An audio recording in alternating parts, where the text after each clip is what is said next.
Ramadan online. Stay connected to the East London Mosque.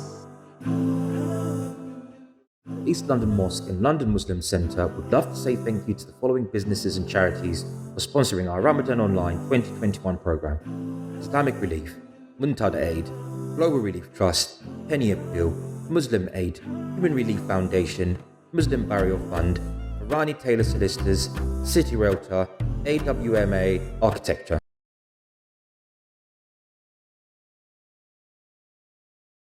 بسم الله الرحمن الرحيم والصلاة والسلام على سيد المرسلين سيدنا محمد وعلى آله وأصحابه أجمعين. أشهد أن لا إله إلا الله وأشهد أن محمدا عبده ورسوله أما بعد. السلام عليكم ورحمة الله وبركاته. So this is a small reminder for Ramadan, though it's applicable for all times. What I wanted to talk about is a false dichotomy, a false choice that we sometimes fall into, and sometimes we learn Islam in this fashion, and it's wrong.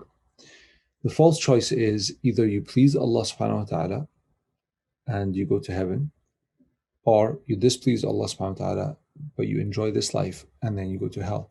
So it's either the next life or this life, either Allah or enjoyment of this life. This is the way that it's portrayed, it's the way that it's kind of sold and taught to us. But this cannot be further from the truth at all. And subhanAllah, in recent years, for example, it's come to light that fasting, before, if you ask any of the scholars, what is the maslaha, what is the benefit of fasting? They'll say it's 100% for Allah subhanahu wa ta'ala and for the hereafter.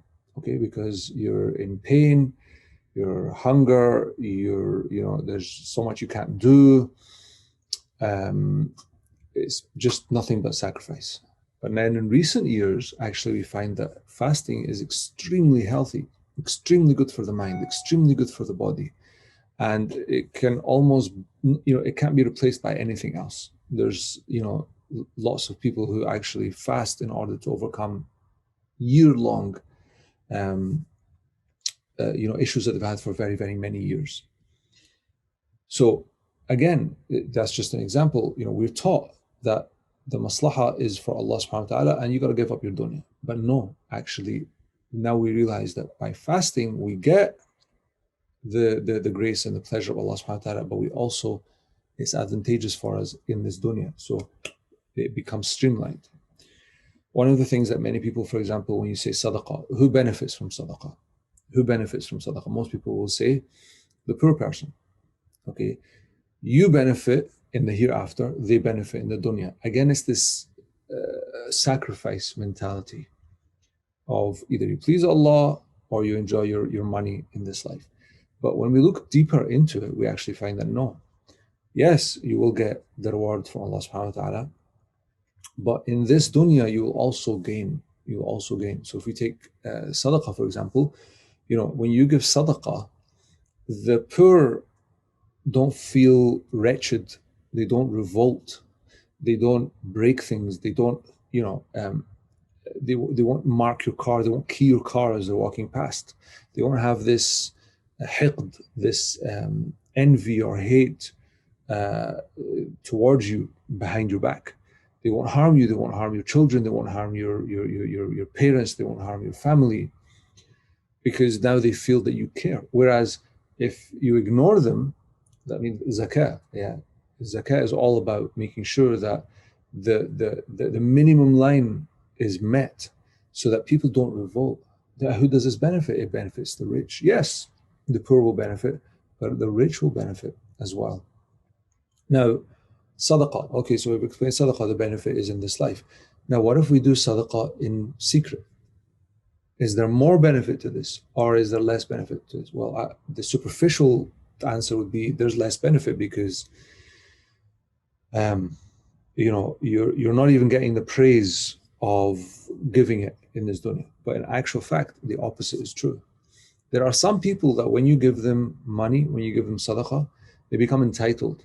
They actually become more hateful towards you because they feel like, they want more. And then they expect and expect and expect and expect. And then if something happens and you can't give the money, or your situation changes, they're happy that you don't have money anymore. But at the same time, they're spiteful of the fact that they're not receiving anything from you. So to protect yourself, you give sadaqah privately. Now, that's not the only gain that we gain in this dunya from that, but also, let's say, right, for example, we live in a flat and there's 7 other families within that flat. And someone is poor, but they don't want to ask for money. And then suddenly they wake up in the morning and they find that there's an envelope of money, £1,000, £2,000, and it really helps them, but they don't know who paid them. So they don't feel the shame of receiving something. They don't feel that they owe anyone anything. It doesn't become awkward with you and between them because they don't know who did it. But there's even more benefit than that. They don't know who gave it, but they know someone within the bunch of flats in those apartments gave it. So they will treat everyone nicer. And because they're treating everyone nicer, I mean, if they treat one of your neighbors, even though you gave the money, but they treat one of, because they don't know who paid. So they treat someone very nicely. That person's going to feel good. When they feel good, they're going to treat you nicely. They're going to treat everyone else nicely. And everything becomes more and more positive. And it feeds itself more and more positive energy or vibes or whatever you want to call it. And things get nicer and nicer. So who benefits from that? And then obviously if someone is about to harm you, that neighbor will protect you. Because maybe this guy paid for me and he did it with such dignity and grace. So they'll protect your daughter, they'll protect your son who's just about to be beaten up. They'll protect your property when they see someone's about to key it. And so the benefit is in this life. Of course, there is the reward of the hereafter, of course, but the benefit is in this life. And this is very, very important, very, very, very important for us to acknowledge. Allah subhanahu wa ta'ala, He says in the Quran, Allah subhanahu wa ta'ala wants for you yusr. He wants ease for you. Yeah, He wants ease. He doesn't want difficulty. And when Allah subhanahu wa ta'ala describes the shahawat, Allah subhanahu wa ta'ala says that He wants us to sway away from our whims and our desires, so that He wants ease for us. He wants ease for us. And so my contention for you, brothers and sisters, is really think, and know for sure. I mean, how much proof do you need? When it comes to fasting, when it comes to sadaqah, the orphan, for example, when we just brush their hair like that, we get so many rewards. When we're nice to them, we get so many rewards. Is that who benefits from that? Superficially, we would say, oh, in the hereafter, you gain reward and the orphan benefits from it in this life, but what's the benefit? No. Give it some time. The orphans, when they grow up and they feel that no one cares for them, that society has betrayed them, that society has let them down, what are they going to turn into? Yeah, they're going to turn into thugs, okay? Maybe even psychopaths with murderous intent and hate towards the society that they grew up on, that neglected them and outcast them and looked down upon them because they were the downtrodden. But if we do the opposite and we treat them well, then they will not be the people who harm us and our children when we're in vulnerable situations in the future. Again, another thing where the benefit is definitely in the hereafter, but definitely in the dunya as well, because Allah subhanahu wa ta'ala wants our benefit. And you can extrapolate this for anything, from hudud all the way up to prayer, all the way to wudu, everything, the janazah prayer, the way that we bury, everything. So my contention to you is to really begin to believe and to know that Allah subhanahu wa ta'ala, whatever He has commanded you to be, it is because that is the most beneficial thing for you in this dunya as well as in the akhirah. And that whatever He has prohibited you from doing, it is because that is harmful to you in this dunya before the akhirah, and then of course in the akhirah as well. This is my invitation to you. My invitation to you is that, really begin to think about this and think outside of the box, okay?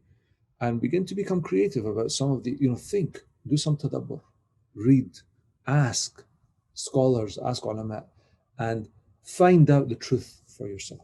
قُلْ قَوْلِي هَذَا وَاسْتَغْفِرُ اللَّهَ لِي وَلَكُمْ Allah subhanahu wa ta'ala wants the best for us. What will He do with our punishment? What will He do with our hardship? Assalamu alaikum wa rahmatullahi wa barakatuh. Ramadan online. Stay connected to the East London Mosque. Assalamu alaikum. The East London Mosque and London Muslim Centre has been providing vital services for our community for many, many decades, be that religious, social welfare or educational needs. During the COVID-19 lockdown, the masjid was shut for almost 5 months. And subhanAllah, what a testing period this was for many of us. During the lockdown, we managed to provide many vital services for the community. For example, online Islamic talks, advice and counseling by phone, food bank, medicine delivery, and support for burials. As you know, government restrictions mean that we are currently operating at reduced capacity. This has meant, like many organisations, the mosque's income has significantly reduced. The mosque needs your support now more than ever. Please do consider setting up a regular donation and a standing order. You can do this by visiting our website. Thank you so much. Assalamu alaikum.